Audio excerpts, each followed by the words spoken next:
우리 아버지와 그리스도 예수로부터 오는 은혜와 평강이 이 시간 우리와 함께하기를 간절히 구합니다.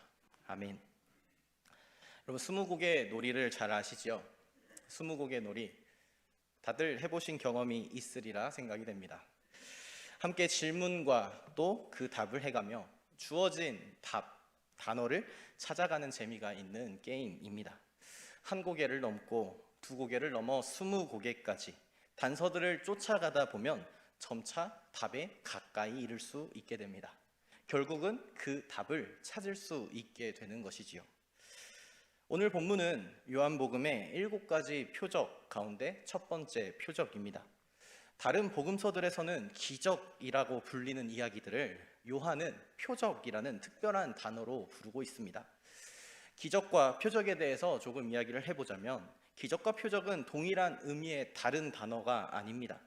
이 둘의 패턴은 전혀 다르기 때문입니다. 공간복음서에서 기적은 믿음에 대한 주님의 권능입니다. 믿는 이에게 그가 믿음을 먼저 보인다면 기적이 뒤따르는 형식입니다. 주님을 향한 믿음에 주님께서는 기적으로 자신의 권위를 보이십니다. 반면에 요한복음은 조금 다릅니다. 주님께서는 표적을 보이십니다. 그러고 나자 어떤 이들 사이에서 믿음이 생겨납니다. 주님은 먼저 표적을 통해 놀라운 일을 행하십니다. 그리고 나서 그를 믿는 이들이 생겼다라고 본문은 전합니다. 오늘 본문만 보아도 주님께서는 표적을 먼저 보이셨고 믿음은 가장 마지막에 제자들에게서 나타났다라고 요한은 전하고 있습니다. 이렇게 표적은 기적과 다릅니다. 그리고 그 표적을 따라가는 것은 마치 20곡의 놀이를 하는 것과 비슷합니다. 처음에는 아리송하겠지만 그 단서들을 쫓아가다 보면 답을 구하게 되어 있는 것입니다. 요한은 이 책을 기록한 목적을 자신의 책의 마지막에서 이렇게 설명합니다. 오직 이것을 기록함은 너희로 예수께서 하나님의 아들 그리스도이심을 믿게 하려 함이요 또 너희로 믿고 그 이름을 힘입어 생명을 얻게 하려 함이니라. 요한은 7가지 표적을 통해 독자들에게 그 길을 안내하고 있는 것입니다. 한 고개, 두 고개, 그리고 20고개를 넘어가듯이 그 표적들을 하나씩 쫓아가다 보면 그 끝에 요한이 전하고자 하였던 생명을 얻는 복음의 핵심이 자리하고 있을 것입니다. 그래서 오늘 본문의 말씀은 단순한 기적의 이야기가 아닙니다. 그것이 표적인 이유는 하늘과 땅이 서로 맞닿는 순간의 이야기이기 때문에 그렇습니다. 표적은 현실 세계에서 일어날 수 없는 이야기, 놀라운 이야기로 그치는 것이 아니라 땅에서 이루어지는 하늘의 현실, 새로운 현실로 시선을 돌리게 하는 역할을 합니다. 그래서 요한이 전하는 바 바로 이 표적을 통해 우리는 주님이 과연 누구이신가를 알게 될 것입니다. 태초의 말씀이 육체가 되셨다라는 것이 요한복음이 전하는 특별한 말씀 중에 하나인 이유가 바로 여기에 있는 것입니다. 오늘 나누려는 첫 번째 표적의 이야기, 여기에서 사실과 방법을 따지려 하는 놀라운 이야기에 그치지 않기를 바랍니다. 사실과 방법이 현대와 달라 그것을 기적이라 부르는 것이 아닌 표적의 이 이야기를 통해서 요한이 전하고자 하였던 하늘의 현실, 그들이 본 하늘의 현실이 오늘 이 자리에서 말씀을 나누는 우리 가운데에, 우리의 시선 가운데에 있기를 간절히 소망합니다. 우리 그 첫 번째 고개를 넘어갑니다. 이 시간에 이 고개를 넘으려는 저와 여러분은 한 혼인잔치의 청첩장을 받았습니다. 바로 갈릴리 가나에서 열린 한 혼례입니다. 요한복음에서는 주님의 어머니가 몇 번 등장하는지 아십니까? 요한복음에서만요. 몇 번 등장할까요? 2번 등장합니다. 너무 적게 등장하죠. 그중 오늘 본문에서 우리가 그녀를 처음 만나는 이야기입니다. 다른 복음서들이 주님의 탄생에서부터 주님의 어머니 마리아를 소개하고 있지만 요한복음에서는 갈릴리 가나에서 열린 한 혼인잔치가 그녀의 첫 등장입니다. 심지어 그녀의 이름이 마리아라 소개되고 있지도 않습니다. 그녀는 그저 예수의 어머니라 불릴 뿐입니다. 그렇다면 요한복음에서 그녀는 또 한 번 등장하는데 어디서 등장할까요? 가장 하이라이트에 등장하겠죠. 맞습니다. 바로 19장에서 십자가 곁에서 있습니다. 십자가 곁에서 어떤 이야기에서 등장할까요? 예수님께서 사랑하시는 제자에게 어머니를 맡길 때, 그 이야기 때 등장합니다. 정리해보자면 요한복음에서는 주님의 어머니가 2번 등장하고 있습니다. 이곳 갈릴리 가나에서, 그 시작에서, 그리고 십자가 곁에서 주님의 마지막에서. 이 점을 짚어두고 생각할 거리로 남겨두고 넘어가 보도록 하겠습니다. 갈릴리 가나에서 열린 이 혼인잔치에 많은 사람들이 참석했던 것 같습니다. 그곳에 주님의 어머니와 그녀의 아들, 그리고 아들의 제자들까지 초대받았습니다. 혼인잔치가 무르익었을 때에, 한참 절정이었을 때에 문제가 생겼습니다. 그 문제가 뭐였죠? 포도주가 떨어졌습니다. 포도주가 떨어졌습니다. 이것은 가벼운 문제가 아닙니다. 조금 불편하고 말 일도 아니죠. 혼인잔치 열어보신 분들은 아마 아실 것입니다. 음식이 부족하면 어떻게 되나요? 난처합니다. 부끄럽습니다. 어떻게 면을 봐야 되나, 앞으로 어떻게 인사를 해야 되나, 부끄러운 일이겠죠. 그 당시에도 비슷했던 것 같습니다. 이것은 체면상의 수치인 일이고 큰 사고였습니다. 혼인잔치의 당사자 가족들은 오랜 시간 부끄러워하며 살아야 할 만한 일이었습니다. 그때 나선 이가 바로 주님의 어머니입니다. 이 문제를 해결하기 위해 그녀가 나섭니다. 주님의 어머니는 이러한 위기 가운데에 누구를 찾습니까? 아들 예수 그리스도를 찾습니다. 주님께 아들에게 행동할 것을 요구합니다. 그녀의 요청에 그녀의 아들은 자신의 어머니께 하는 말치곤 상당히 무례해 보이지만, 그렇지만 권위 있는 대답을 남기죠. 여자여, 나와 무슨 상관이 있나이까? 내 때가 아직 이르지 아니하였나이다. 어머니의 부탁을 거절하는 아들입니다. 그런데 주님께서 거절하시는 이유로 든 설명은 뭔가요? 자신의 때가 이르지 않았다라는 것입니다. 그럼 그때란 언제를 말하는 것일까? 언제가 그때이길래 지금은 그때라고 하지 않으시는 것일까? 요한복음에서는요, 또 여러 차례 이 때라는 단어를 사용하고 있습니다. 그리고 이 복음서에서 이 때라는 단어가 사용될 때면 늘 그것은 주님의 십자가 처형과 그곳에서 밝혀지게 되는 주님이 누구이신가에 대한 궁극적인 계시를 향하고 있을 때 나타납니다. 그렇다면 갈릴리 가나에서 아직 오지 않았다 하던 그때가 언제 요한복음에서 임했다라고 말하느냐? 마침내 십자가의 이야기가 펼쳐지기 직전인 12장 23절에서 이런 말씀으로 나타납니다. 예수께서 대답하여 이르시되 인자가 영광을 받을 때가 왔도다. 주님께서는 사람의 아들이 영광을 받을 때가 왔다라고 선언하시고, 이 12장 23절 이후로부터 십자가의 길, 결국에 십자가에 달려 죽으시고 부활하신 이야기, 십자가의 드라마가 시작됩니다. 내 때가 아직 이르지 아니하였다라는 주님의 이상해 보이는 이 발언, 이 답변은 중간에 여러 번 자신의 때에 대해서 이야기하시고, 마침내 그 마지막에 그 때가 되어서 십자가에 돌아가시어 자신의 영광을 온전히 드러나게 되는 그 순간을 가리키고 있다라는 것입니다. 하늘과 땅이 만나는 이야기, 하늘과 땅이 만나는 궁극적인 그 순간, 태초의 말씀이 육신을 입었다는 것의 의미가 온전히 드러나게 되는 그 십자가에서, 십자가 곁에서 그녀의 어머니가 다시 또 등장하는 것입니다. 주님께서는 당신이 사랑하시는 제자에게 어머니를 부탁합니다. 그 제자는 주님의 어머니를 자신의 집에 모십니다.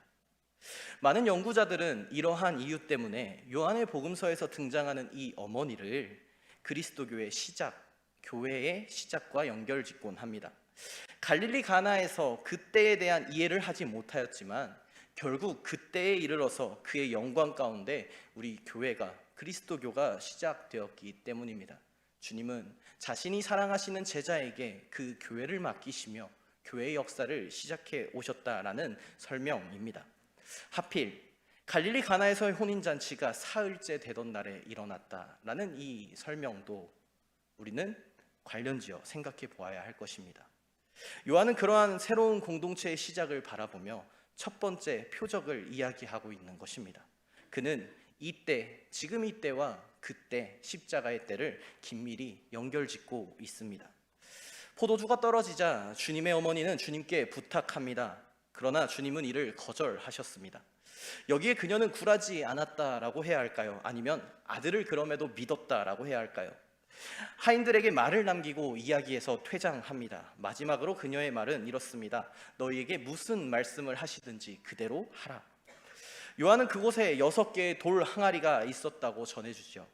그것의 용도는 분명히 나타나고 있는데요. 그것은 유대인들의 정결 예식을 위해 사용될 것들이었다라고 소개합니다. 유대인들은 연회에 방문하는 여행자들이 더러워진 손과 발을 깨끗하게 씻을 수 있도록 깨끗한 물을 보관했어야 합니다. 유대교에 있어서 정결법은 거룩을 위해 지켜야 할 것들이었습니다. 그렇기 위해서 거룩을 위해서 바로 물을 준비해 두었던 것입니다. 다만 그것이 6개의 돌 항아리였다라는 점은 거룩한 완전수 7에 미치지 못하는 개수를 요한은 전하고 있는 것 같습니다. 유대교의 정결 예식을 위해 담겼던 그 물이 주님을 통해 새롭게 시작될 혼인잔치를 위한 그리스도교를 위한 포도주로 가득 차게 된 것입니다. 그 돌 항아리 6에 주님은 물을 가득 채우라고 말씀하십니다. 다 채우고 나니 그것을 떠서 연회장에게 가져다 주라고 합니다. 하인들은 그대로 행합니다. 연회장은 물로 된 포도주 맛을 보고서도 어디서 났는지 알지 못하였지만 그들은 알았습니다. 그가 신랑을 불러 이전 것보다 나은 새 포도주를 칭찬합니다. 혼인잔치는 이제 새롭게 시작된 것입니다. 오래된 포도주는 떨어지고 끝이 날 수밖에 없던 잔치였습니다. 그러나 손님들 잔에 주님으로부터 나온 새로운 포도주가 채워집니다.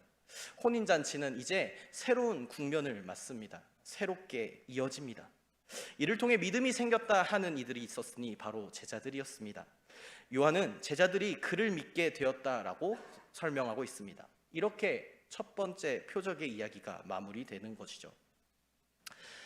이것은 처음에 기적과 표적을 나누었었는데 이것은 물을 포도주로 바꾼 기적에 대한 이야기가 아닙니다. 예수님이 말씀하시니 물이 변하여 포도주 되었다라는 그 이야기에서 그 이야기가 담고 있는 의미로 우리는 나아가야 할 것입니다. 이 이야기는 바로 하나님의 나라를 가리키는 표적이 됩니다. 다시 주님의 어머니와 그리스도교의 시작을 연결지어 볼까요? 그리스도교는 유대교 안에서 시작되었습니다. 그리고 유대교를 벗어나 성장하게 된 공동체였습니다. 주님께서는 이스라엘을 새로운 혼인잔치에 초대하고 있는 것입니다. 마찬가지로 우리를 새로운 혼인잔치로 초대하고 있습니다. 유대교의 정결 예식을 위해 사용되어야 했던 물이 새롭게 시작되는 잔치의 새 포도주로 변화되었습니다. 유대교에서 그리스도교로의 변화, 하나님께서 이스라엘을 선택하고 부르셨던 종교에서 온 우주를 부르신 그리스도교로의 변화는 기적과 같이 알 수 없는 놀라운 사건이었지만 이 일은 그때를 바라보는 이들에게는 과연 표적이 될 것이다 라는 요한의 말씀입니다. 이 이야기가 표적이라 하는 것은 물이 포도주가 되었다는 것에 방점이 있지 않습니다. 이를 통해 주님께서 보이고자 하셨던 바가 무엇인가? 요한의 공동체는 이를 통해 무엇을 나타내고자 하였는가? 요한이 말한 생명을 얻는 복음, 그 핵심이 무엇인가? 모든 것의 완성은 그분 예수 그리스도께서 십자가에 달리실 때에 비로소 주어지게 될 것들입니다. 그곳에서 바로 우리 그리스도교 교회가 시작되었으니 말입니다. 주님의 죽음 속에서 새로운 주님의 영광이 드러날 것이라는 이 생각이 요한에게는 너무나 중요했던 것 같습니다. 그래서 오늘 이 첫 번째 표적, 이 첫 번째 고개에서 요한은 자신의 생각의 씨앗을 이 혼인잔치의 이야기에 담고 있는 것입니다. 주님의 어머니는 유대교의 종교 의식을 넘어서 예수가 가져올 새로운 삶, 즉 새로운 혼인잔치로 상징되는 새로운 삶 가운데로 이야기를 이끌어갑니다. 어려운 말이지만 그렇다면 이게 우리와 무슨 상관이 있나이까? 교회는 그렇게 시작되었다라는 것입니다. 하나님의 말씀인 토라를 문자 그대로 지키려 하였던 이들, 그래서 엄격히 정결법들을 지켜 행하려 하였던 이들, 그들은 거룩하고자 하였지만 완전할 수 없었습니다. 포도주는 금세 동이 남고 그 잔치는 부끄러움으로 종식될 상황이었습니다. 그때에 주님께서는 표적을 보이십니다. 유대교 안에 있는 것들, 그 요소들을 사용하여 바꾸어 가십니다. 더 좋은 포도주를 내놓아 혼인잔치가 새롭게 변화됩니다. 오늘 그 첫 표적을 통해 우리는 그리스도교의 시작을, 우리 교회의 시작을 다시 생각해 보아야 할 것입니다. 곧 포도주가 동인할 상황임을 깨닫지 못한다면 혼인잔치는 끝내 부끄러움을 당하게 될 것이기 때문입니다. 오늘날 교회가 그렇지 않습니까? 위기라 하지 않습니까? 세상의 빛과 소금이 되어가는 것 같습니까? 오히려 세상의 발목을 잡고 있지는 않습니까? 세상의 정치와 문화에 잠식되어 버린 교회의 모습 아닌가요? 우리에게도 새로운 잔치, 새로운 시작이 필요한 바로 그 때가 아닐까요? 현 상황이 그저 기적처럼 바뀌기를 바라는 종교가 아니라 표적을 바라보며 그때 이를 주님의 영광을 바라보며 우리는 믿음을 성장시켜 가야 할 때 아닐까요? 교회는 바로 이 그리스도교의 시작, 바로 이 혼인잔치로 돌아가야 합니다. 그래서 우리는 변화되어야 합니다. 구시대의 신앙을 버리고 새로운 믿음으로 나아가셔야 합니다. 우리 가운데 그 누구도 나의 믿음을 의심하는 분들 안 계실 거라 생각합니다. 저보다도 더 오래 신앙생활 하신 분들일 테니 말입니다.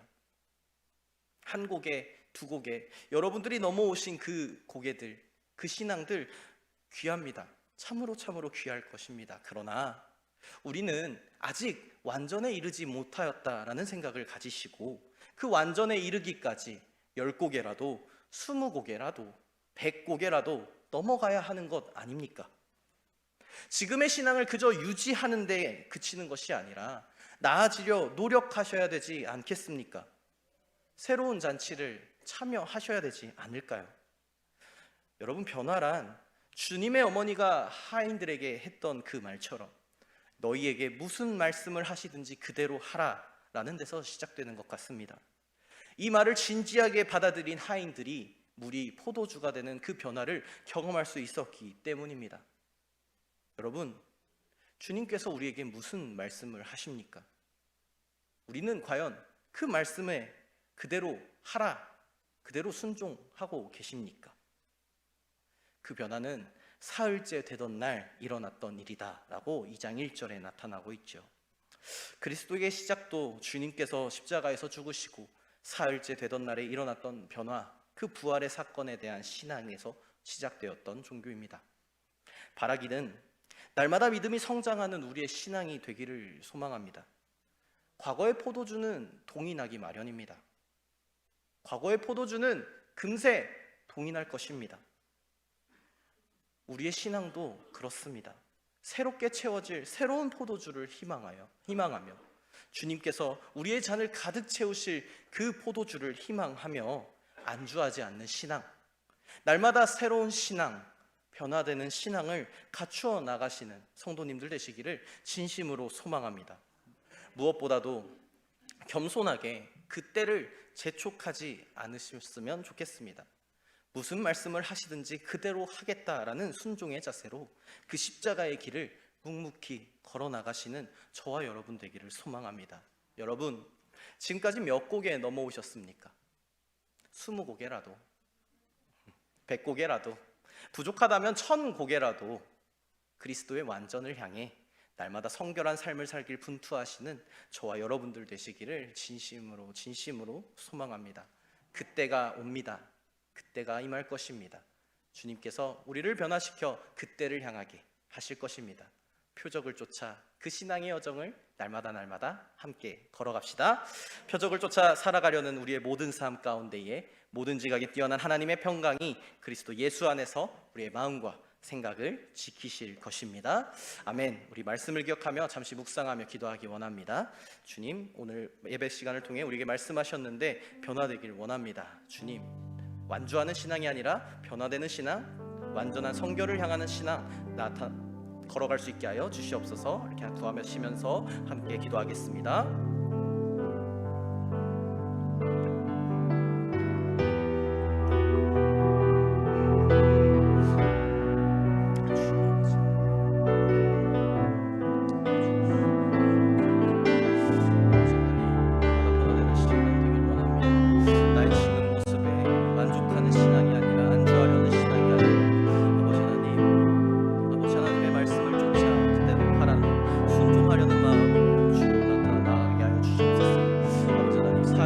만나 있었던 또한 가나의 혼인잔치의 표적이 하나님의 그 영광을 바라보는, 하나님이 누구이신가를 바라보는 우리의 믿음이 되길 소망합니다.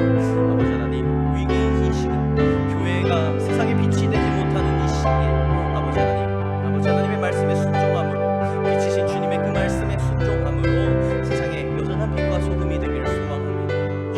주여, 우리를 변화시키고 우리를 사용하여 주시옵소서. 주여, 사용하여 주시옵소서.